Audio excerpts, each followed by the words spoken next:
Okay. Alright.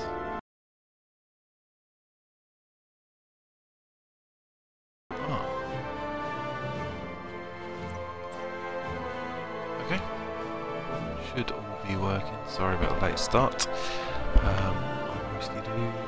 I'm here to talk you through the start. How's the start, pretty much, in the game.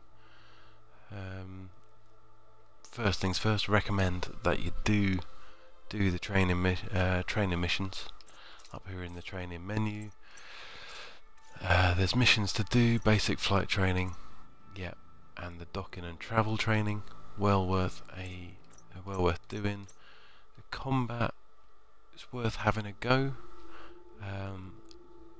Not essential though, so I wouldn't be too worried about that. They get really difficult, so you know you'll end up probably being trounced by the later scenarios. Not so easy. Mining, SRV, ship launched fighters, they're all kind of advanced stuff, so don't necessarily take those on as soon as possible. There's a whole bunch of videos which are really useful to look through as well. Explains everything in detail, but sometimes the best way to learn about these things is to do them yourself. So yeah, I recommend going to those videos if you've got any particular issues. So I'm just going to jump into the game. I've already got,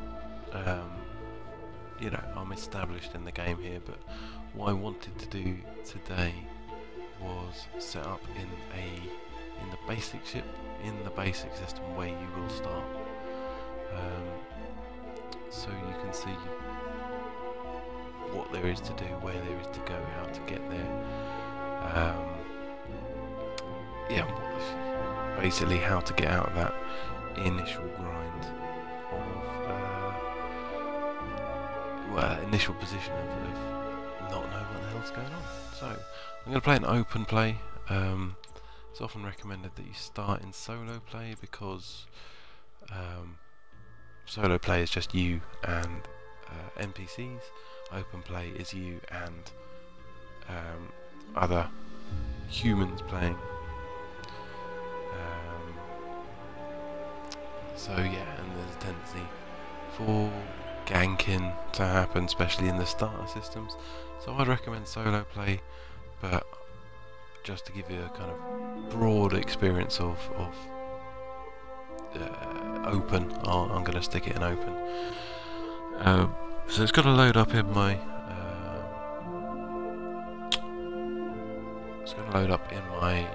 current ship, in my current system. Hopefully I managed to land. Should hopefully appear in one of the space stations. What I'm going to do though is switch out into a starter craft and self-destruct, and then choose to start back at the very beginning. So I'm going to be in a basic ship, as you will find yourself when you start the game, and I am going to take it from there and kind of show you exactly what is going on. So I've got the chat room up. There is currently no one watching the stream, according to my Twitch thing, but if you're here, if you're getting on, chat away in the chat. I've got it sat next to me so that I can see if anyone's there, and also if you've got any questions, stick them in the chat and I'll try and address them as we go through. If it's something I plan to do at a later point, if it makes sense to do it much later, I'll just say that's what the situation is. So this is just to get me into the position where I want to start.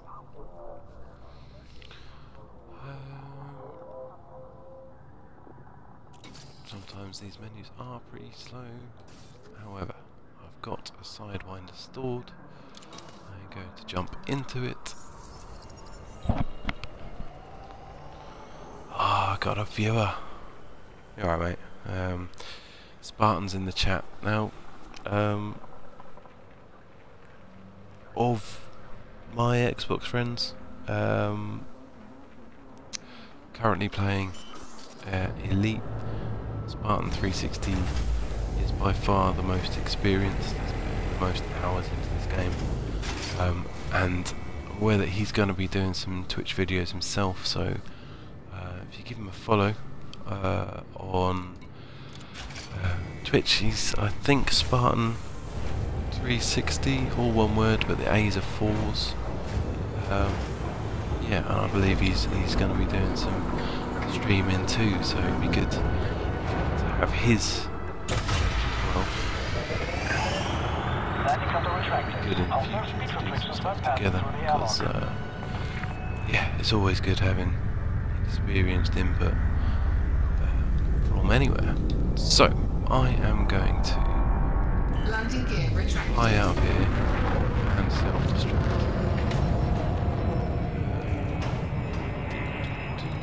Let's have a look. Self-destruct. Clear of the station perimeter. We look forward to your return, Commander.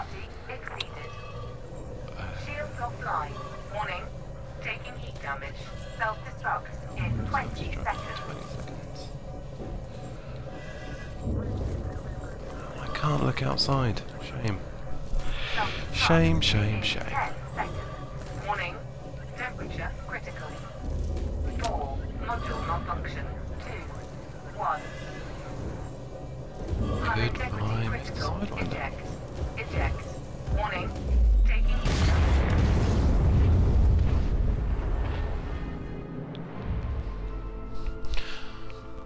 So this is a good pointer of what happens when you die, when you get killed, your ship gets destroyed. You get options of what you can do.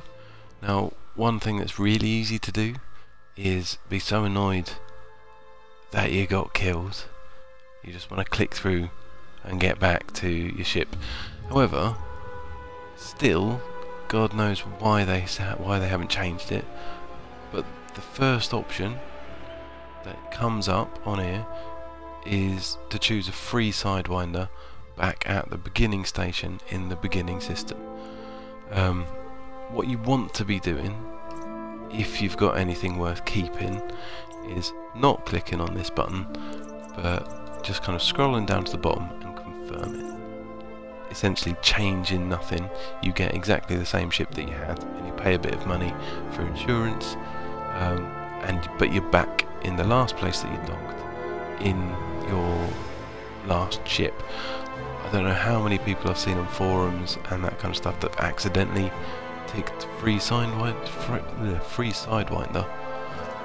like that, which means that when you click on confirm here, you will lose all the loadout that you had. Your ship, you'll lose that too. You'll just turn up in a sidewinder at the beginning of the game, like you never got anywhere. So that's exactly what I want to do this time though, because I want to take it right back to the beginning system and literally put myself in a position that you'll be in when you start the game. And I can give you an idea of where to go from here, things to look at, things to do, things to avoid.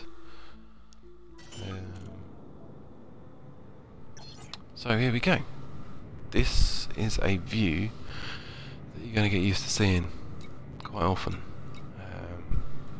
This is the view of any spaceport that you go in, and it is the hub of everything that happens. So three options: starport services, which is going to be your main source of action in these docks. return to surface, which will just kind of push you up on this platform, and you'll just be sitting sitting ready to launch. You won't launch unless you choose to, unless you choose it from the menu. So yeah, it's essentially just changing your platform level. So I'm going to go in Starport Services. These menus, like I say, do take a little while sometimes, so just bear with it. And then you get this screen. So yeah, this has all of the stuff that you can, all the stuff that you can do, that you'd want to do. Of great importance, I guess, in the early days is the mission board. This is the thing you're probably going to see most of. So if we go into the mission board, this will bring up a list of missions available to you. As you can see down here, we've got 1, 2, 3, 4, 5, 6, 7 different factions, each with their own representative, and you can see obviously their picture there, next to it the name of their company and the person's name, and then at the right hand side of the box on the left here is the number of jobs available, and of those jobs the number that you are eligible to do in your basic ship. So this first one, it's got 0 out of 3 missions available. The missions show up on the right here, and it'll tell you why you can't take the missions. So for example here, all these 3 are all delivery missions, quite handsomely paid, but the problem is they require a lot of cargo space, and in your initial ship that you get, you've only got 2 tons of cargo space, so way out of our league in these for these missions. So let's have a look at a mission that we can do, and mostly you're going to be seeing data delivery missions like this one. Data delivery, unlike cargo delivery, doesn't require any cargo space, so you can take as many of these as you want. There will be potential issues that you'll run into, but we'll talk about those in a bit. So boom time data delivery, secure information, again it's data delivery. Donation missions will be quite common. I would recommend you avoid these. It's just pissing money away for reputation, really. Reputation, I suppose, in the long run, the more reputation you have with each faction, the better jobs they will give you. And as you can see, under each of the names of the names of these people, you've got this bar at the bottom. Now it's broken into little segments. Those segments represent unfriendly, all the way to allied or best mates, if you will. You kind of tend, when you first come across these people, you tend to be in the middle zone, because they don't hate you, they don't like you, you're just kind of there. The more jobs you do for the same faction, your reputation will increase. And donations are the same as this. So you can donate. You could donate money to their faction, and then they'll like you for it. But you'll hate yourself for it, because shit, that money could be far better spent upgrading your ship and doing cool stuff. So forget it. Massacre missions. At this stage, starting out, your ship is going to be pretty poorly equipped in terms of weapons. Massacres, let's just have a look at this mission. Massacre missions generally require you to destroy a number of ships. This is asking you to destroy 6 ships. Given that your your ship is the lowest of the low, weakest of the weak, you're guaranteed that half of those ships are going to be better than yours, and you're guaranteed that most of those ships are going to be better at shooting and killing than you are.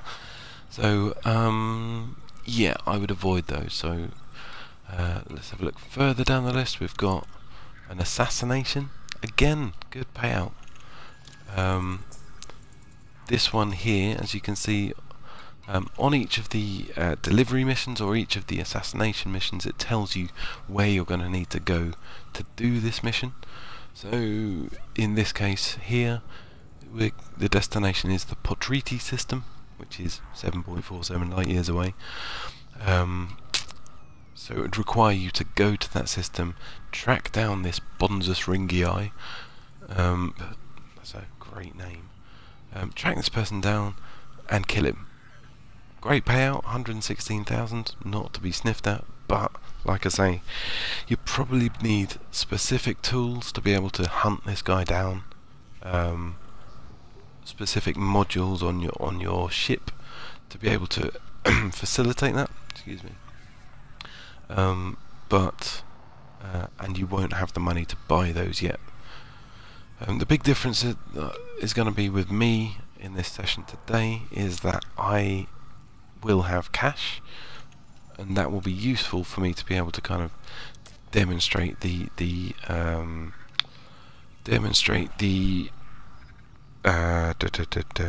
was I going to say? Demonstrate loadouts and upgrading your ship, etc, etc. So looking at the very beginning stuff, I am just going to have to get a drink because I am going to lose my voice unless I have a drink, so bear with me. I will be back.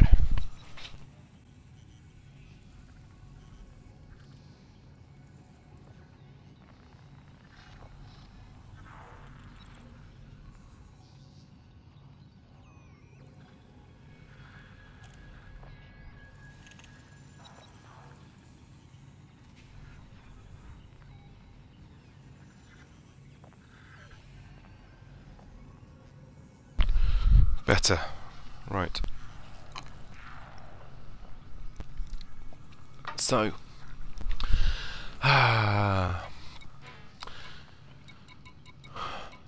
it's probably worth, before just taking the mission, it's probably worth just looking at the what this ship is capable of. Now it's a Sidewinder, as you can see in the top right of the ship screen, top right of the screen, there's the ship.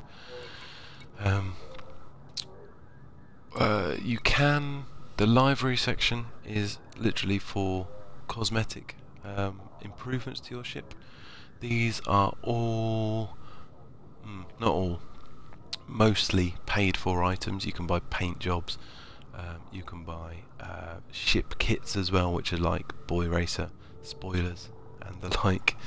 You can buy things for inside your cockpit, like bobbleheads, and little toys and little gimmicks like that, which you pay real money for just to customise your ship. Absolutely not necessary. The outfitting section is where you buy upgrades for your ship, and advanced maintenance is where you can fine-tune like your stocking stuff. Now you'll see things coming up on the screen in the middle. The controller is the Xbox One controller is pretty sophisticated, as you know, but the way that this game uses the controls is outrageous. There is what, 6 face buttons, 2 sticks, 4 buttons on the triggers, etc, etc. But there are so many commands to get your head around in this game. So to do that, it uses a combination of button presses, holding buttons and then tapping another. It takes a bit of getting used to, but for example, what I'm going to demonstrate now, if you hold down the X button, these are all default controls, by the way, you can remap them any way you like. any way you feel comfortable with.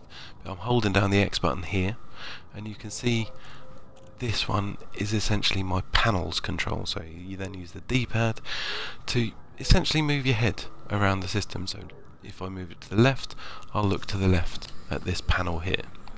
This panel is mostly navigation stuff, and all of the missions that I'm currently involved in, any bounties that I've accumulated over recent times, and you can also see in the contacts if there's any other ships nearby within your sensor's range.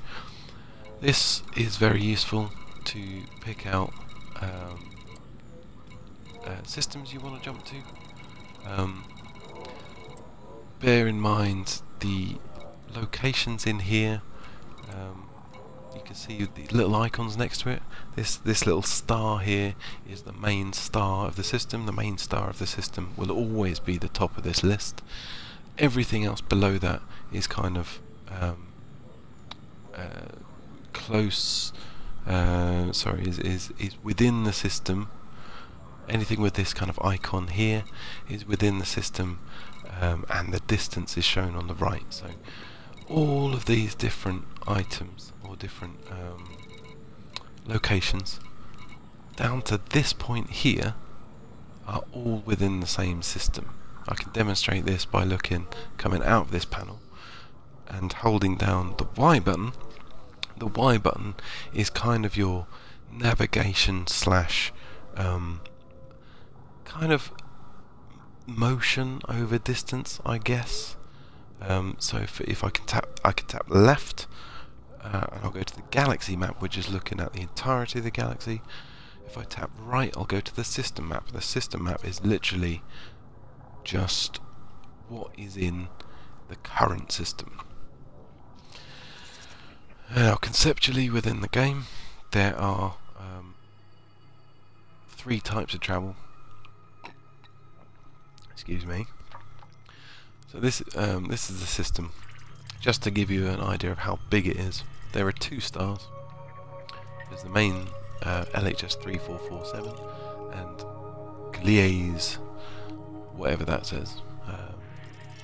Next to this star here, LHS 3447, there are 1, 2, 3, 4, 5, 6, 7, 8 planets, and then these icons just below are outposts and starports. We're currently sat in this outpost here, Trevithick Dock. That's where most people will start. But as you can see, next to each of these planets there is an orbiting station. If we look down here, we've got these massive 4 planets which are orbiting this star. Each of them has multiple satellites, and some of those satellites, like this one, has an outpost orbiting that. So yeah, this system is one of the bigger ones that you'll come across. In terms of travelling from one place to another within the system, you can use supercruise. I'll get to that once I leave the dock, but supercruise is for travelling within the same system. There is hyperspace, which is for travelling between systems, and then below both of those is normal space, which is where you start all your journeys. You'll start in normal space. You don't get anywhere very quickly, but that's the state that you can see other ships, and you can dogfight, and you can scan objects. Or scanning is probably not the easiest explanation until I show you. So I'll come out of there.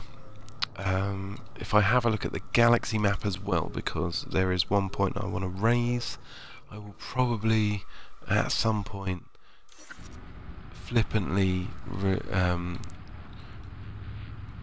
describe the bubble, or allude to the bubble.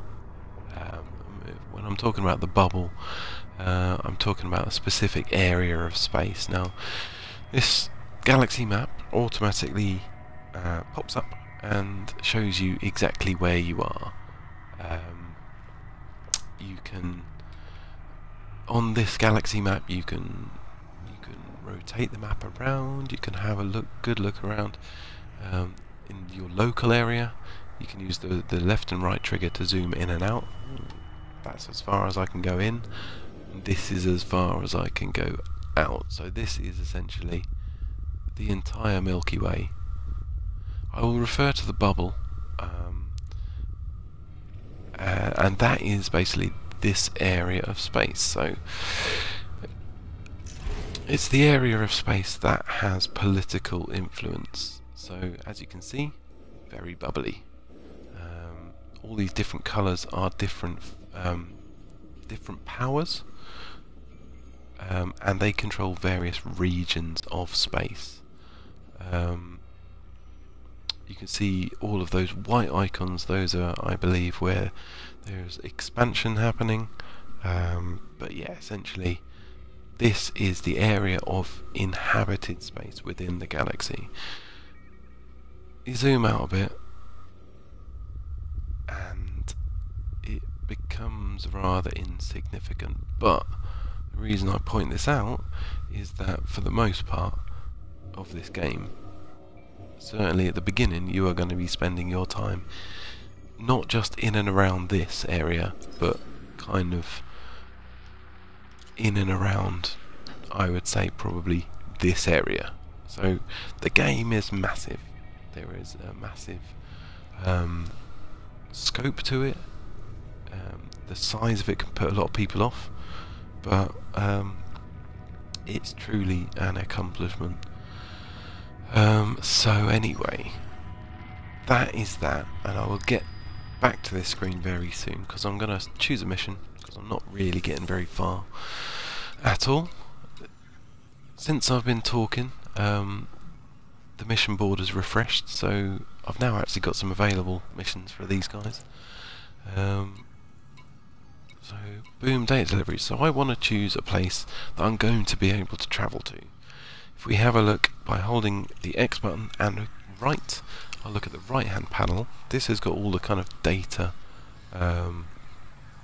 data for your progress, and storage and all sorts of things. It's worth having a little scroll through and know what you're looking at. So the status has got several menus, and it kind of shows influence within within the factions that you're in the system that you're in. It shows your data about your progress or your career so far. It'll tell you if you've got any permits or not, and it also gives your reputation with the various superpowers. The modules. These are the modules on your ship. Excuse me. This is a very basic ship, but it has got a shield. It's got some cargo space, a couple of laser weapons. Wow, a planetary vehicle hangar. I didn't know it came with that. So that should allow you to land on a planet. Do note that the planetary vehicle hangar does not really. It doesn't always come with a. Sorry, it doesn't come at all with a planetary vehicle. The hangar is installed, but there's no vehicle inside it. So it's worth, if you are thinking of landing on a planet, first of all you have to have the Horizons expansion. So it's like a season pass, one-off cost, well worth the money, because it allows you to do numerous different things. You'll be able to engineer your ship to improve it beyond just buying an upgrade. You can tune those upgrades to give you a better performance. You will have access to planetary landings, so I'm sure if you don't have Horizons, this module won't be installed on your ship. Probably. There's also the ability to have, with bigger ships, once you kind of progress and buy bigger ships, you can then launch smaller ships from your big ships, so these are ship-launched fighters, so they can help you out in combat situations. This is all under the Horizon Season Pass. And coming up soon, it's just going into beta at the moment, is a character creator and also multi-crew, which will allow several people to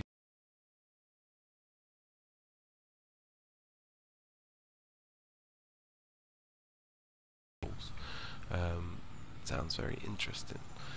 So that's what's on the ship. Fire groups, this is where you can set up what happens when you pull the triggers. I'll get into that probably in a later episode when we're talking about combat.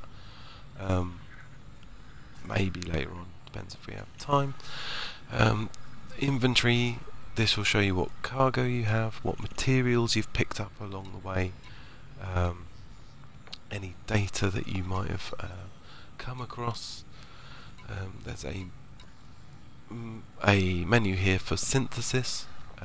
These are kind of things that you can literally collect materials for. Once you have the materials, you can on the fly put together a recipe, and that will have an effect on your ship.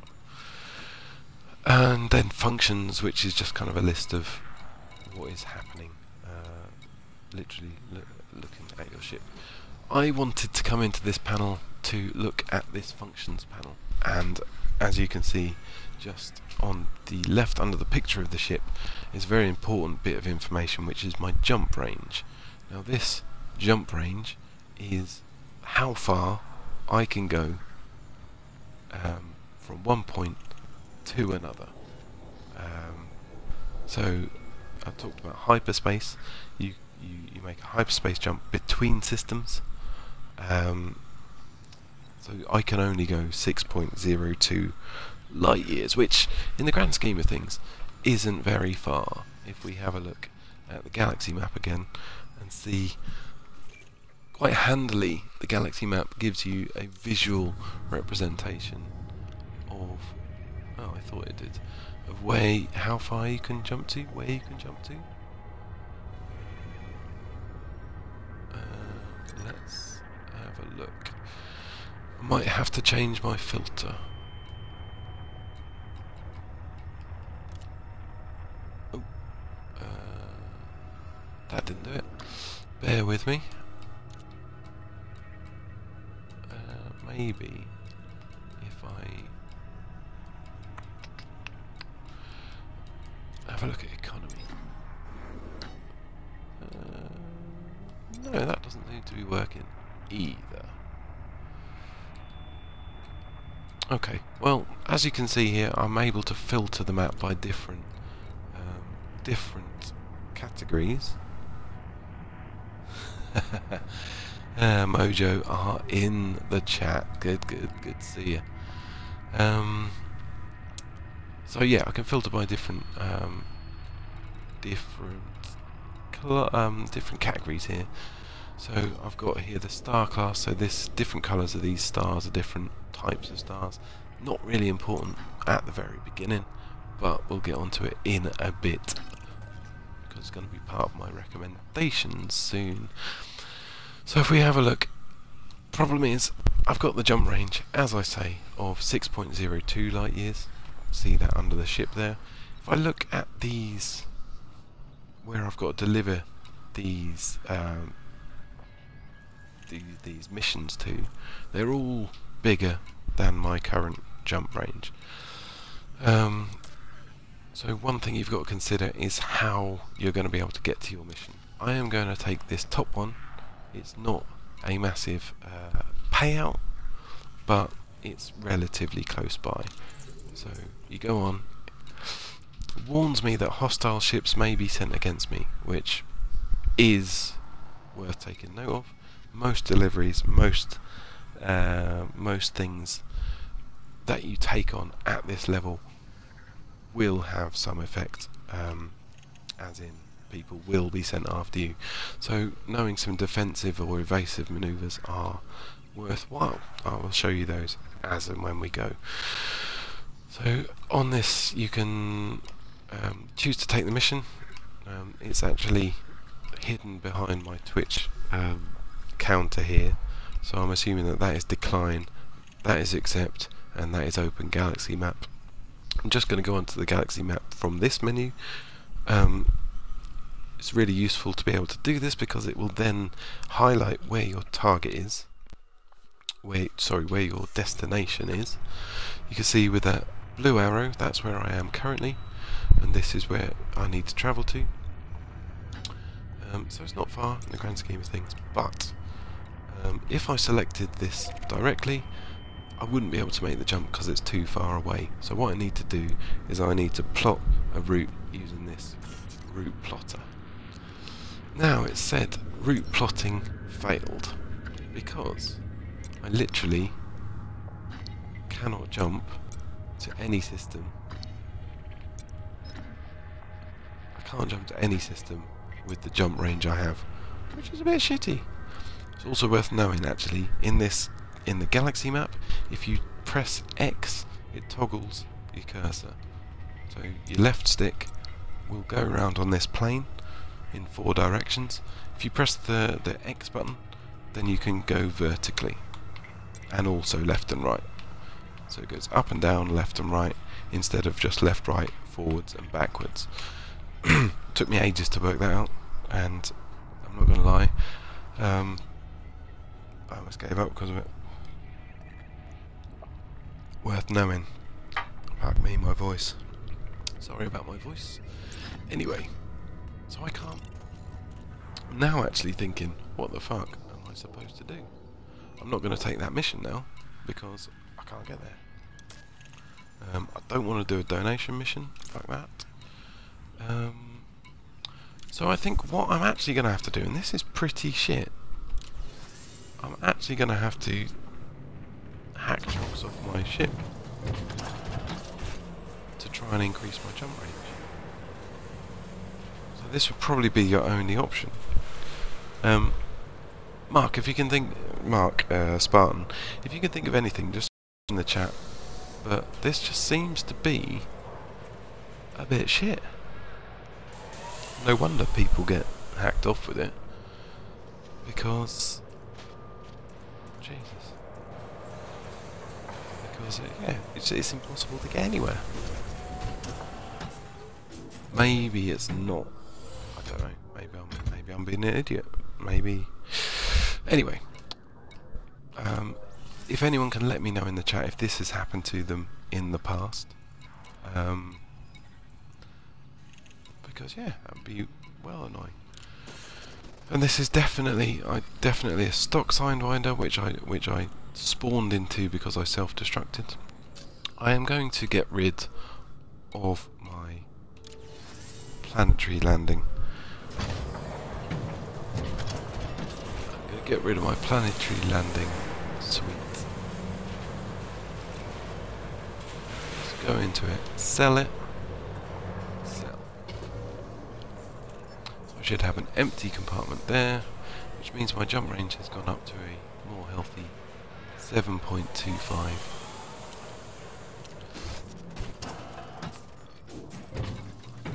I might actually be being a bit silly. I might have filtered out some things on the map accidentally, but let's go back to the mission board. Let's get a mission. Okay, gonna pick this one. Gonna open the galaxy map to see where I'm going.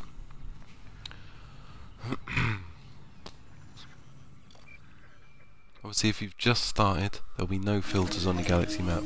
There'll be no nothing. Right, so that seems to have worked now. I've actually been able to get some jump range. So I'm going from here, jumping into this system here, and thirdly into my destination. Good. That is basically plotting a route using this plot route button. So, once you're happy with that, Jesus, that took long enough. You can come out of the starport services.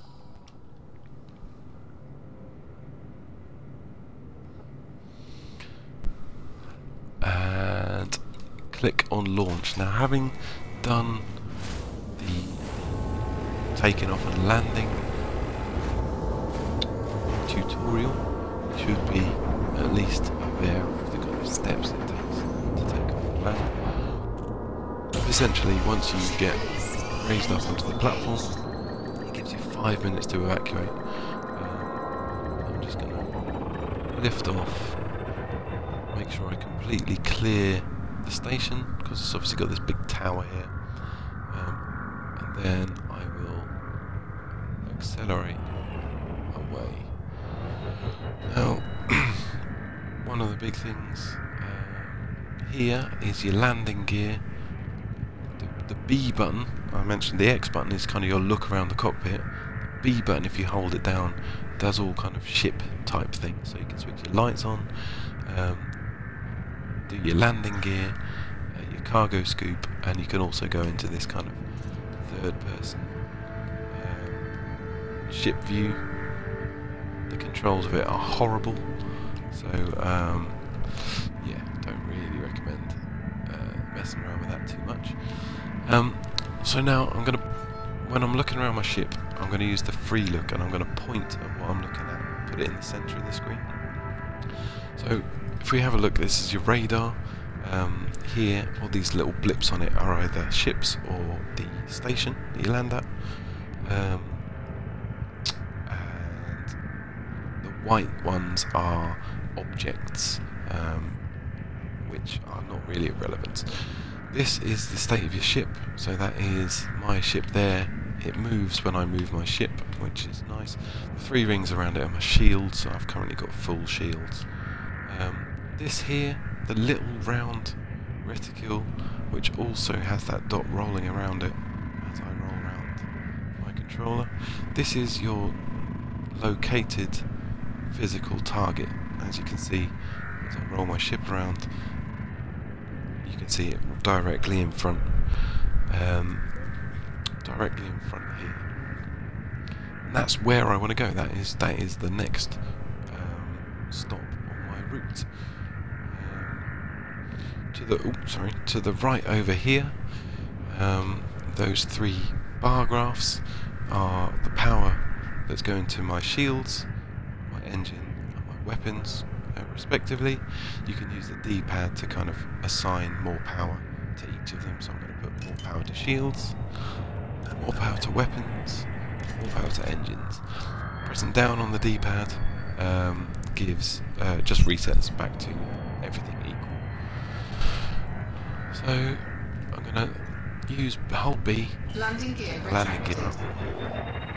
Having your landing gear down restricts your speed, so it's good for landing and taking off. Just make sure you don't go too fast.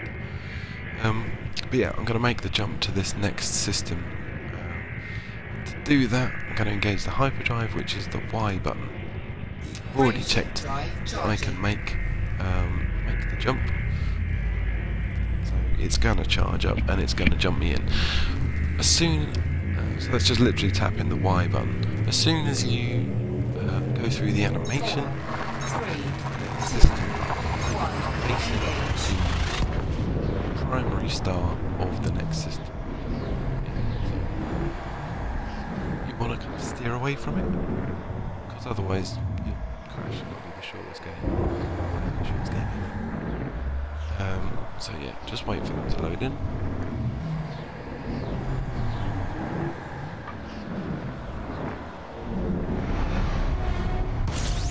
And there we go. So I'm just going to tilt away. You can get quite close to these stars.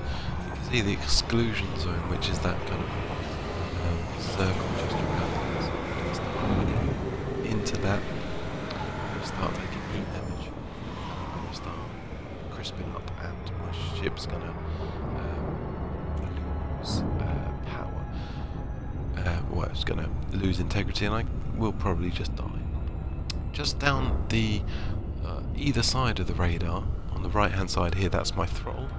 The throttle is controlled, I'm just waggling it up and down there with the left and right bumper. And on the left hand side, that is the heat signature of my ship. So the bar increases as you get hotter. As I jump to the next star, you will see that increases when I get near the star, cools down as I get further away. Kind of to be expected. So I'm just going to line up here with the next target. Over here, beyond those bar graphs, is my fuel gauge and other indicators there. Fuel gauge is the one that's segmented and is blue at the end. So the blue section is how much fuel is going to be taken performing this next jump. So when I arrive in the next system, that blue bit will be gone, and I'll just have whatever's remaining left. It's worth noting that as you go along, this is Super Cruise, by the way. You can tell by these kind of lines across the side of the screen kind of coming towards me. This is fast travel, essentially between points in the system. So I can use this, and eventually, if I pointed it towards a planet, you can see an orbit line here. So somewhere on here there'll be a planet to go to, or a star. You can see I'm actually travelling pretty fast, and I'm approaching that quite quickly. So I'm not interested in that right now. I want to be going to my mission target. I'm just going to roll around. You'll have noticed actually, if the mission target is behind you, in this little tiny target circle, the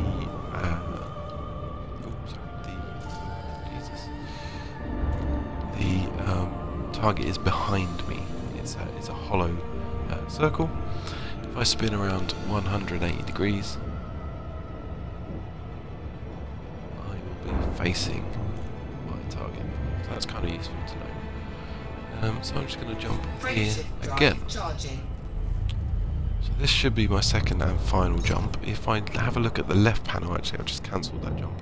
If I look at the left panel, on the left hand side of here, it tells me under route, just there, how many more jumps I've got. Got one more jump to go. Great. I'm just going to hit Y, charge up the frame shift drive, your hyperdrive basically, and jump into the next system. It's once we get into there that I'm going to be looking for. I'm going to be looking for. 3, 2, 1, Wherever I'm delivering this mission to. I need to find it.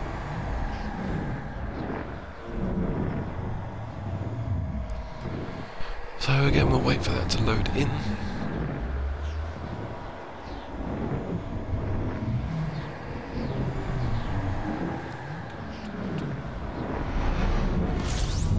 Okay, so we're just arriving in our target system. So what I'm going to do now is try and find where I need to deliver this to. I can look at the system map. The system map will only show me known items in the system. So as we can see, none of these items actually are targeted as where I need to drop off my job to. So I'm just going to switch over to here and look at the known items in the system. Look at my transactions actually.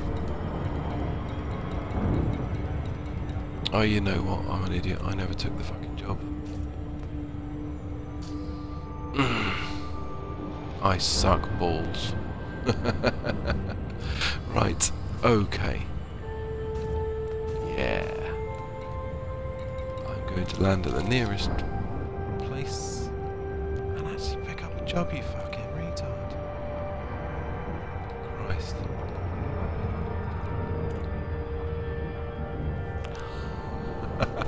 Do not do that. Really. Do not do that. Very silly. So basically, I can talk you through the landing part. I've throttled down to this. You can see I'm throttling up. Throttled down to where the strip is blue, and that will basically slow you down gradually as you get closer to your target here. So as you can see, I'm fast approaching, and slowly you'll see a planet appear. Slowly, and eventually you'll see that there we go, there's a planet there, and the ring around it is the orbiting station, just there. So given that I'm in the blue range of the throttle, I will slow down enough, and once I'm within a certain distance, you can see on the left hand of the screen here, it's got the distance. Once I'm in the blue for both speed and distance, it'll allow me to press Y to disengage Super Cruise and drop out into normal space.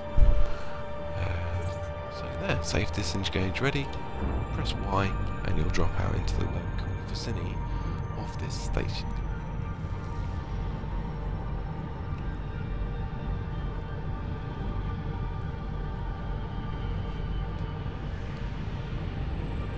Ship coming very close.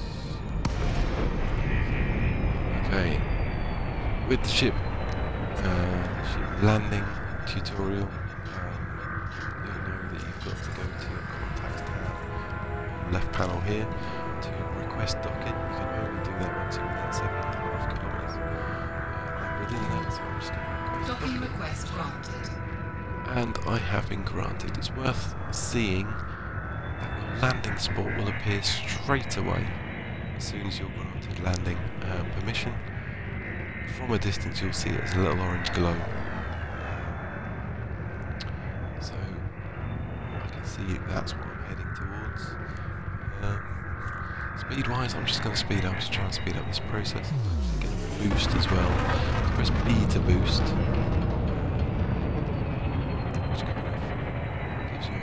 Temporary speed boost, but be warned, is not one that you can cancel straight away. It will continue boosting after you've pressed the button. Still boosting. So I'm just lowering my landing gear to kind of moderate speed. And also with the landing, you must always land with the numbers. There at the front of your ship. It doesn't like it if you try and land facing any other direction. Not a fan. So just line it up until the markers go blue, throttle down, and then just drop. Docking successful. Not even going to go in. Not even going to go in. I'm just going to go to the starport services, pick up any mission I can. Going to refuel as well because I've used up a chunk of fuel to get here. I didn't have any mission to complete. What an idiot. So don't do this. Okay, good. This one's nice and short, 6.37 light years. Nice reward. I'm going to accept it before I don't. Under the transactions tab that will appear. I should have checked that before, but yeah, this boom data delivery has suddenly appeared. This gives me an idea of where to go. The system is Sun Takush. The starport is McNair Gateway, and I've got 24 hours to complete it. And it's 24 hours. It's 24 hours real time. It's not 24 hours of game time. That took me, well, a few failed missions to understand. But yeah, if I don't complete this within a day, then it will be automatically failed. I might be fined. I will probably lose reputation with the mission giver. What you can do is also look at this mission. You can open the galaxy map from the mission itself, and it will bring up the galaxy map, automatically highlighting where you need to go, and it should automatically try and plot a route as well. No, it won't. It will just say this is where my mission is. This is where I am with the blue arrow. So I need to select this, plot route, and it's apparently just a single jump. That's nice. So back we go again.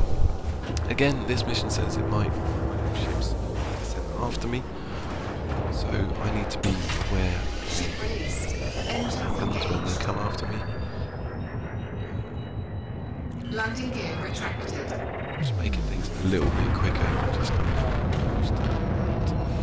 lowering gear earlier. Just make sure I don't crash into anything. Now you'll notice on the right. I was going to say, you notice on the right bottom hand side of the screen here, it mentions mass locked. Mass locked is a concept which takes a bit of getting your head around, but basically, if you're in the vicinity of any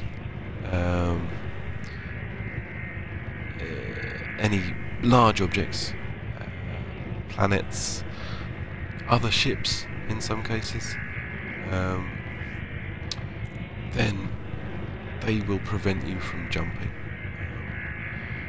to an extent. If you try and jump too close to a planet, you just won't be able to. So you have to get a certain distance away for that mass lock to disappear before you can then jump. So far enough away, far enough away. I was far enough away when I started talking about it. So yeah, I'm just going to jump to this system here. So this animation again. You'll find that you're doing this quite a lot. This jump in between systems is certainly a recurring theme. If it really annoys you, then maybe this isn't the game for you. But you know, it's not for everyone.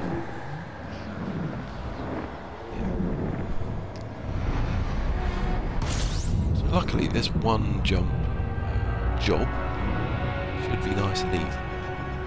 Okay, so I need to find this McNair port. McNair gateway. Okay, so it's somewhere in this system, although I'm not going to be able to tell from here.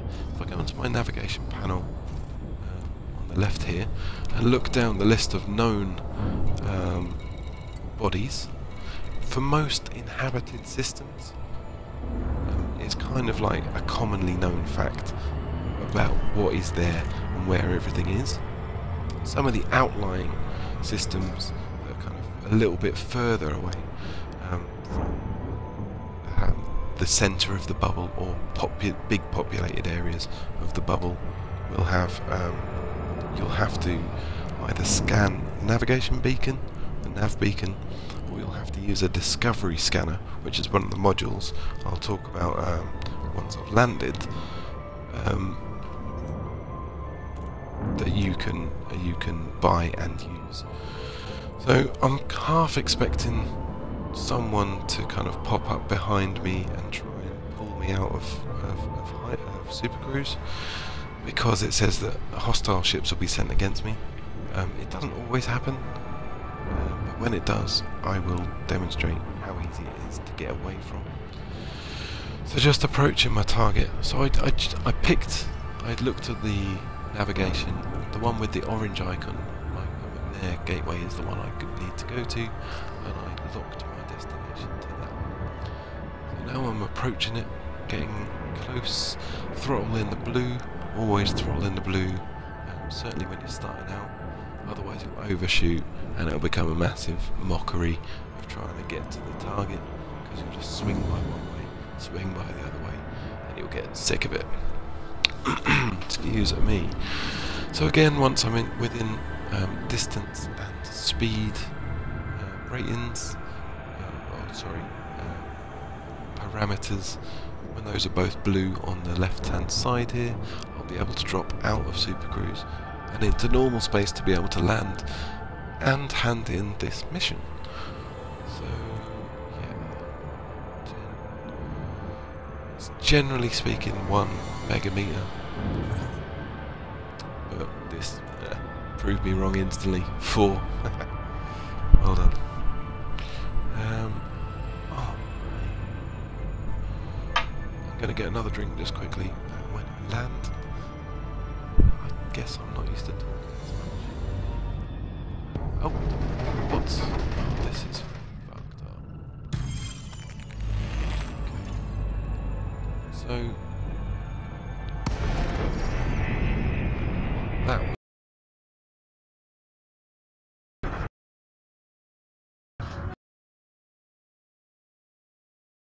in... thing. Literally someone trying to pull me out of space. I'd already initiated the drop-in out of space anyway, so actually the drop-in out of space took precedence there. Usually they attempt to do this a little further away from land. Now, excuse me, a point to note about these starports here. They rotate around central axis, and your point of entry is always going to be on the axis that is rotating round and round, literally like a clock face. Now it looks like I'm picking the wrong end to go in. The entry and exit of these stations is always located facing the planet that they're orbiting. However, I can't seem to actually see a damn planet.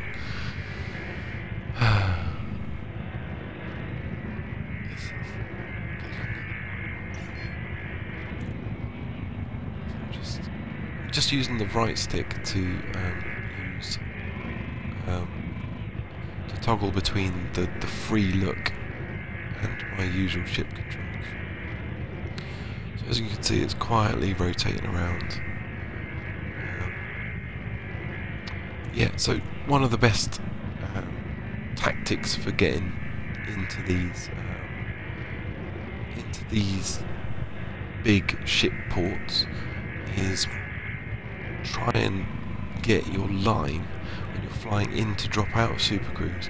Fly in between the planet that it's orbiting and the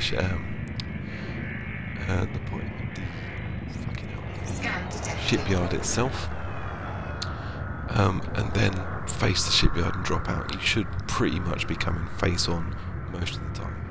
I didn't pay any attention to that when I was dropping in, and as a result I kind of floated into the side and I had to find the right end, and it's a bit of a hassle. You can see here that there's advertising on this, which is a very nice addition which has come in recently. I just fly through this, which is sometimes referred to as letterbox, and associated, oh shit, I never asked the dock. I'm fucking this up.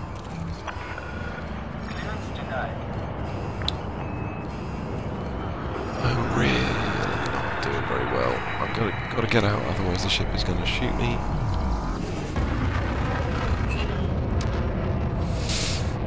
Yeah. Oops. So, as I said before, just make sure you request docking permission from the station. I've evacuated to a safe distance now. I'll turn around and I'll make a second entry, but first I'm going to request docking. Jesus. Now they're happy to let me in, and I've got to get to pad 36. So we'll just go up to full speed. I'm going to boost just to try and make it quicker. Hopefully I won't smack into the side.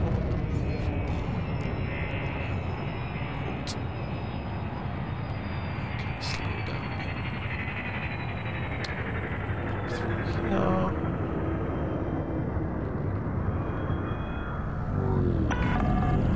There's my landing pad, 36. Drop my landing gear, regulate my speed, and then just approach it until I can. Landing gear deployed.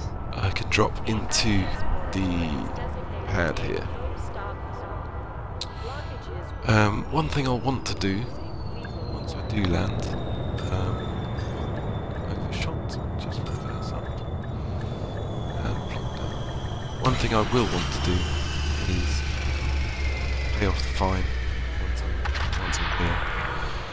Otherwise I'll be hassled by bounty hunters, etc. outside. So once you get in, just drop into the port there, go into your starport services, and then you can hand in your mission. Let's do that. So you go to the mission board as you would normally. The missions that you've got ready to hand in will appear with a little exclamation mark there, and we'll say claim reward next to them, so I'm just going to do that. So it's pretty easy, A to B, one jump, no, well, barely any interdiction or any attempts to sabotage my mission by anyone else. I was just doing plenty well enough doing that myself, so I just hand it in, there we go. Take your reward, earn a little bit of cash. Great. Before I accept another mission, I'm just going to go. It's important to remember to refuel. Refuel for these early missions, because there's no other way to refuel other than landing at these stations. So yeah, refuel done. And also, I picked up a fine. So that is located under the contact section. This is where you'll also cash in bounties. If you've done any bounty hunting, you'll cash in your bounties here. You'll be able to collect the money for that. I'm going to pay off this fine. Small price to pay, 400 credits for not being hunted down. So yeah, also combat bonds, we'll come on to them in a later session. And this interstellar factions contact. This is a function that's been added recently where you can pay off fines from remotely, basically. I can pay not to worry. Pay off these fines remotely, but for a price. I'll have to pay 25% extra on all of the fines that I've racked up in the past. Doesn't really matter having these fines, to be honest, because as soon as you're out of the system, no one really cares.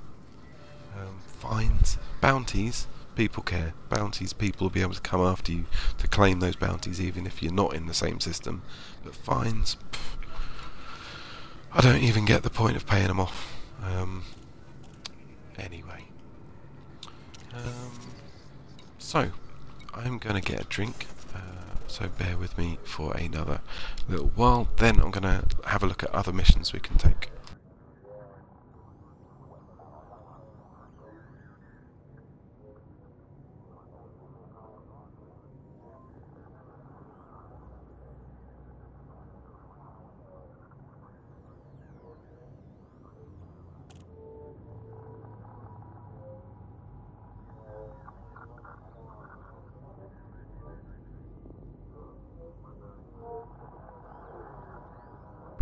Right. Okay. This station's a bit bigger than the starting outpost you started at. So this has actually got a commodities market as well, which the last one didn't have. This is where you can pure trade. You can literally buy anything you want. Well, within reason. If they've got stock of it, you can buy it, and then you can take it to a system where they might pay a higher price than you bought it for. It's a legitimate way to earn money, but it requires an investment of time and knowledge of the markets and all that kind of stuff to actually make worthwhile. There's a number of resources that you can use to check trade routes, etc., etc. I'll stick a link to that, well, to those sites in the chat if you're interested, which means that I have to look at the chat and not look at what I'm doing. This is one I'd recommend. It's Rogi. It's got lots of different functions. You can put in two different systems that you'll want to trade between. So I could, for instance, put in the name of the system I'm currently in, and then one a few jumps away, and it'll tell me the best deals, where to buy the goods from, and then where to go and sell them to make the best profit. It's a really useful tool, but you know, pure trading I think is quite a difficult way to make any decent amount of money. It's also in this bigger station, you'll also see that it's got a shipyard, and the other station didn't have a shipyard. This is where you can buy different ships. So you obviously got your basic one, and you know, the more expensive, the more space you got, the better modules you can have, etc, etc, etc. So you're going to be setting your sights on stepping up from this ship quite soon, I guess. Personally, I was in the Sidewinder for a good few months. I kitted it out to do various different roles. It is actually technically a multi-role ship, so you could essentially kit it out to do a number of things.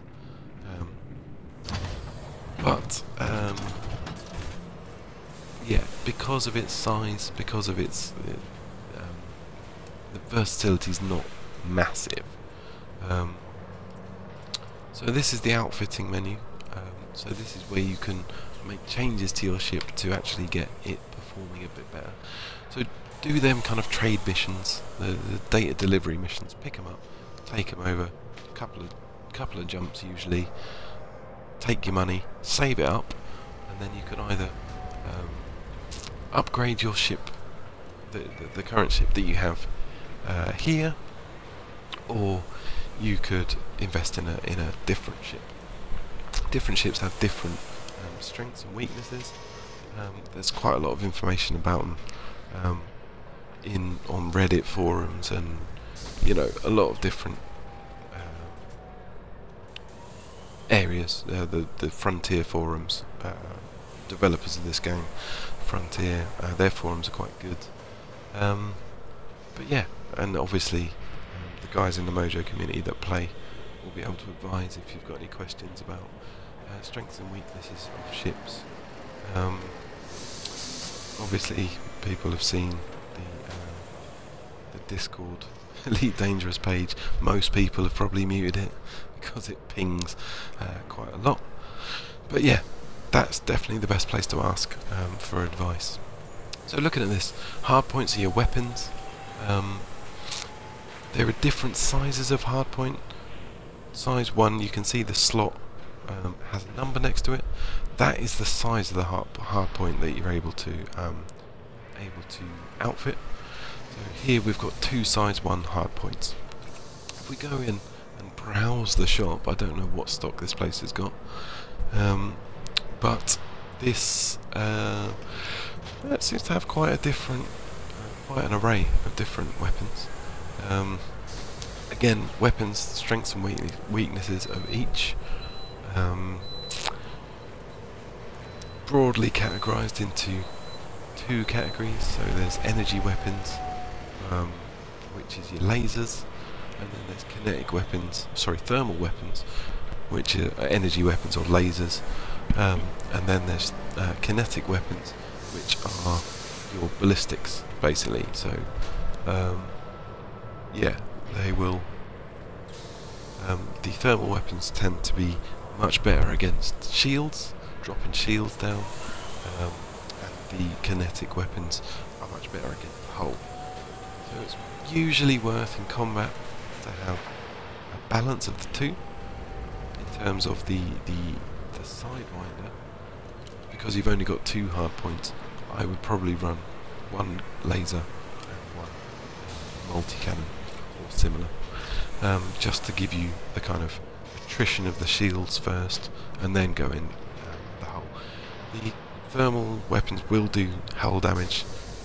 They tend to do more hull damage than the kinetic weapons do shield damage, if that makes sense.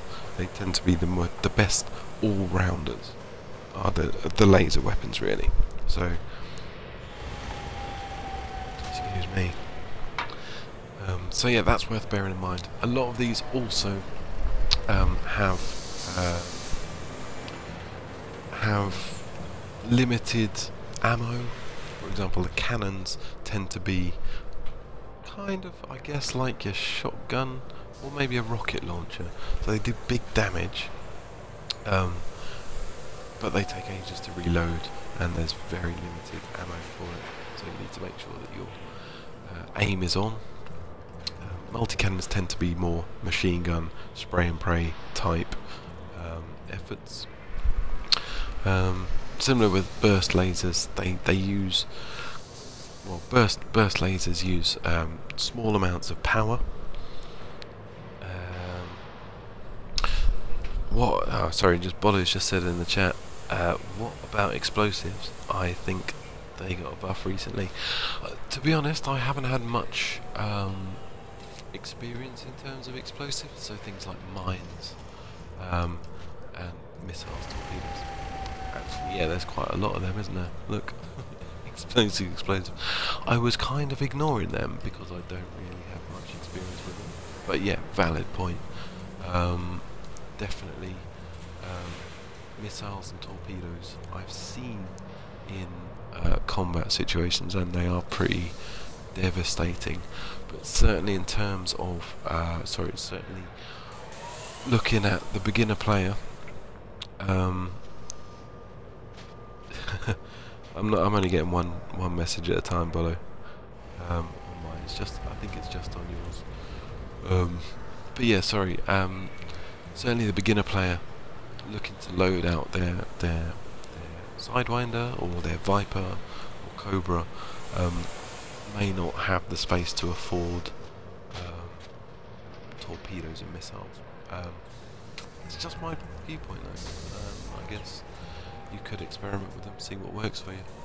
But I'd usually recommend for a basic setup a laser, a cannon, a laser of some variety, a kinetic of some variety, usually a multi-cannon.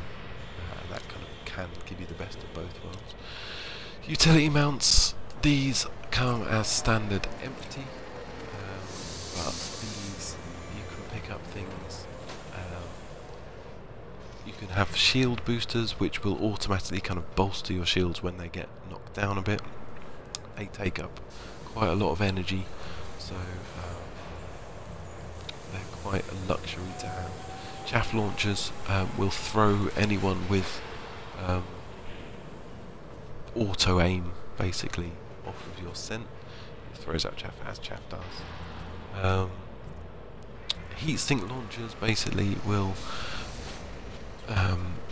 cool your ship immediately, so if you're getting into trouble with overheating, that might be due to firing energy weapons, or too powerful energy weapons too much. Might be flying too close to a sun. It might be that you're getting heat damage from someone else's weapon, which is overheating your ship. Just firing that out will literally cool your ship and dump out the heat. It also has an effect on the tracking signature of your ship. So it's supposed to render you temporarily invisible, because most sensors will pick up the heat signature. Although I've heard reports about that's not really effective against NPCs. NPCs have it's that classic video game thing of they can see you through walls, they can see you regardless.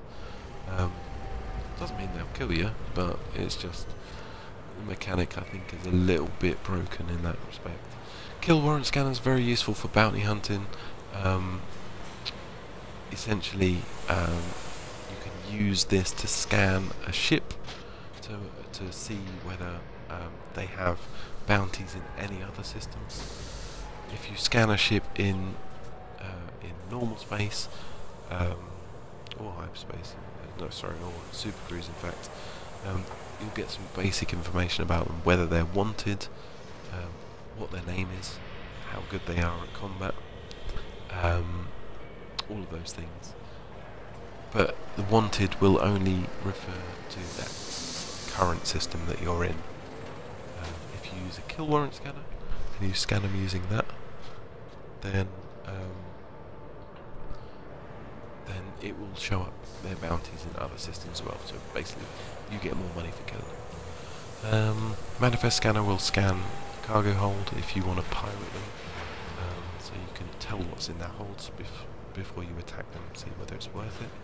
Point defense will shoot down missiles incoming. ECMS is, what is that? Electronic countermeasure, so good against missiles and torpedoes. And a wake scanner will kind of, if you scan a ship with a wake scanner, or if you scan a wake with I'm not even going to get into that. Hold on a sec.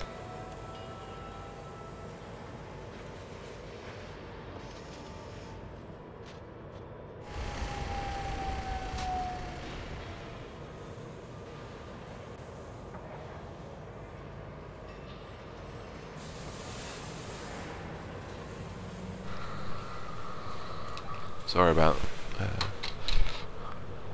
baby's woken up. It's fine, it's fine, it's fine. Mrs. is dealing with it. So, okay. Yeah, I could go through everything, but one of the things I'm not going to, will be probably at a later point when I talk about specialisation, is where we go into that. The core internals is kind of where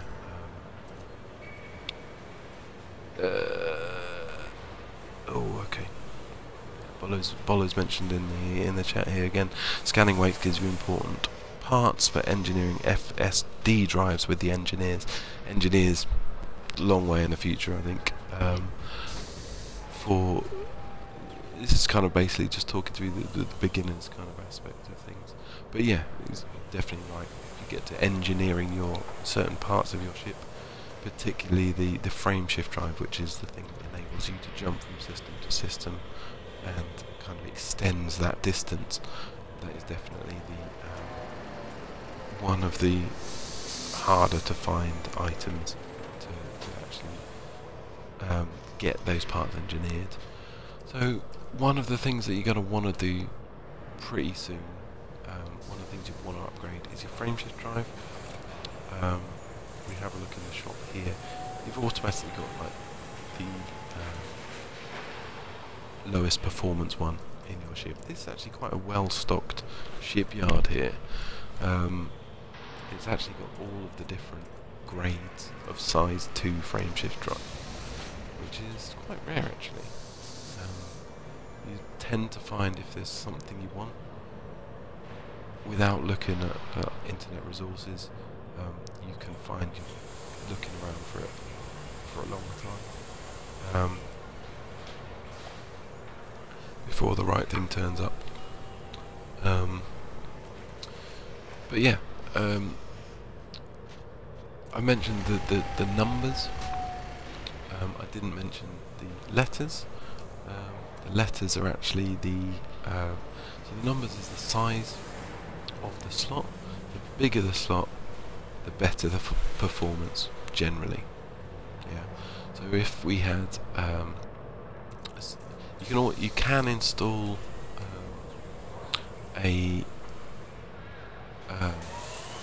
certainly for the optional outfitting, you can install a module of a smaller class than the slot is available, but you can't go bigger. It's just like the maximum size. So look in here, we currently have installed a 2E frameshift drive. So that's size 2, performance E. So if we compare that to the 2A, looking at the stat comparison down at the bottom, the increase in energy usage, which is this the two bars with the red ends, increases. However, looking at it, the jump range, which is in blue at the very bottom, increases quite a lot. So if we go from 2E, our current jump range is 7.25. We change up to a 2A, that jumps up more than double. So we've got like 15 light years that you can travel in one jump. Problem with just upgrading your frameshift drive is that it's also affected by the amount of stuff that you're carrying. So one of the common things that people get in trouble with is they upgrade the frameshift drive, but frameshift drives can only jump on a certain amount of fuel. This is background, you don't need to know this particularly, but they have a maximum fuel per jump, as you can see in the bottom circle on that screen. So this 2A will use 0.9 tons. If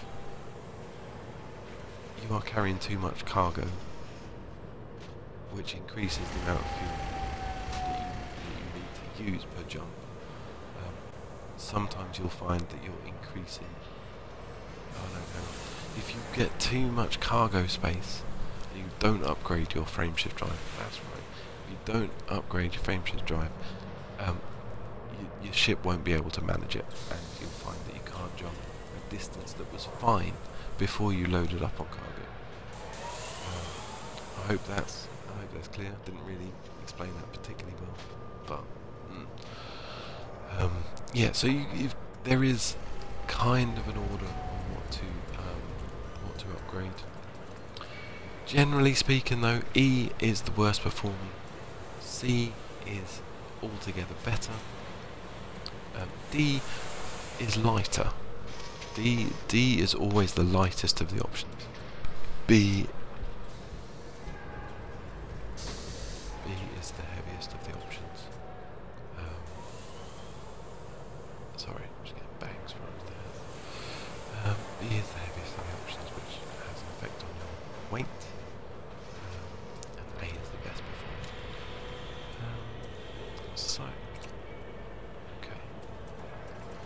I think it's probably a good idea for me to stop this now. But I will pick this up at a similar point with this same ship at a later time. So thanks for tuning in, and I will post this up on YouTube so people can see it. But yes, I will be back soon. Alright, well cheers, yeah. I'll speak to you later.